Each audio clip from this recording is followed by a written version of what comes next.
Good morning. 2 October 2025 ఈనాడు పేపర్‌లో ఉన్న current affairs. Rabi పంటలకు మరింత మద్దతు.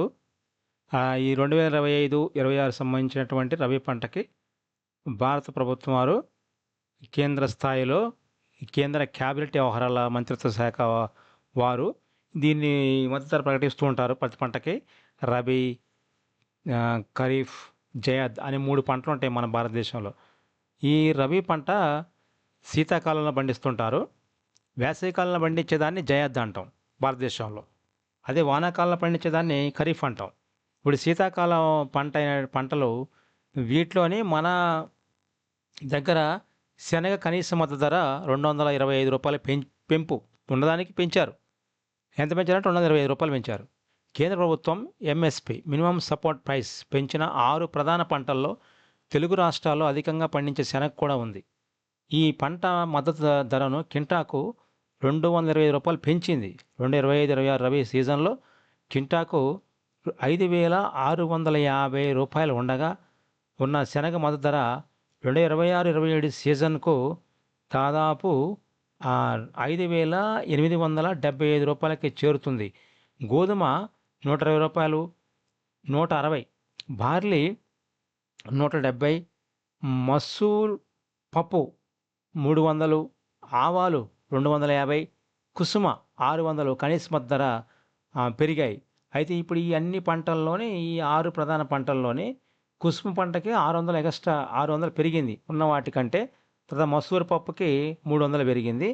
ఇక తర్వాత ఆవాలకి 250, తర్వాత శనగలు రూ. 225, నెక్స్ట్ బార్లీ 170, గోధుమ 160. ఇప్పుడు ఉన్నట్లోనే ఎక్కువగా కుసుమకి, తక్కువగా గోధుమకి పెంచారు. పప్పు దినుసుల ఉత్పత్తి లక్ష్యం 350 లక్షల టన్నులు. దిగుమతులపై ఆధారపడటాన్ని తొలగించేలా పప్పు దినుసుల ఉత్పత్తిలోని స్వయం సమృద్ధిని సాధించాలనే దృఢనిశ్చయాన్ని వ్యక్తపరుస్తూ 11,440 కోట్లతో ప్రత్యేక మిషన్ను కేంద్రం ప్రకటించింది. కాలపరిమితి 6 ఏళ్లు. 2025-26 నుంచి 2030-31 వరకు ఉంటుంది. పప్పు దినుసుల సాగు విస్తీర్ణాన్ని 2030-31 నాటికి 310 లక్షల హెక్టార్లకు, ఉత్పత్తిని 350 లక్షల మెట్రిక్ టన్నులకు తీసుకెళ్లాలన్న లక్ష్యాన్ని నిర్దేశించింది. పంటల సగటు దిగుబడిని హెక్టార్కు ఇప్పుడున్న 681 కిలోల నుంచి 1,130 కిలోలకు తీసుకెళ్లాలని సంకల్పించింది. ఇందుకోసం కేంద్ర ప్రభుత్వం విత్తన సాంకేతికత, ఆగ్రోనామిక్స్ విధానాలను మెరుగుపరుస్తుంది. దేశవ్యాప్తంగా 416 జిల్లాలను గుర్తించి వాటిపై ప్రత్యేక దృష్టి సారించింది.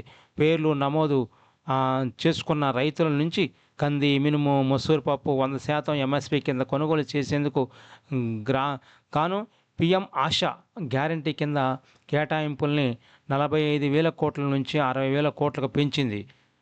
ఇది మొత్తం ఈ రబీ పంటకు సంబంధించినటువంటి విషయాలు. అది ఎంత వాళ్ళ లక్ష్యాన్ని పెట్టుకున్నారు పప్పు దినుసుల గురించి. ఆ ఉత్పత్తి లక్ష్యం 350 లక్షల టన్నులు. అదే దాని యొక్క విస్తీర్ణం కూడా తీసుకున్నారు వాళ్ళు. దీనిని హెక్టార్కు దిగుబడి కూడా పెంచే క్రమంలో ఉన్నారు. ప్రజెంటు 880 కిలోల నుంచి దాదాపు 1,130 కిలోలకి పెంచాలనే కాన్సెప్ట్లో ఉన్నారు. రబీ పంటలకు మద్దతు ధర ఎన్ని పంటలకు ఇచ్చారు, దానిలో మన ఆంధ్ర, తెలంగాణ ప్రాంతాల్లో పండే శనగకి ఎంత అనేది కూడా తెలుగు ప్రాంతాల్లో ఉన్నదాన్ని మనం ఎగ్జామినేషన్ పాయింట్ చూసుకోవాలి. Okay, thank you. Please subscribe and share and like my channel SR online academy.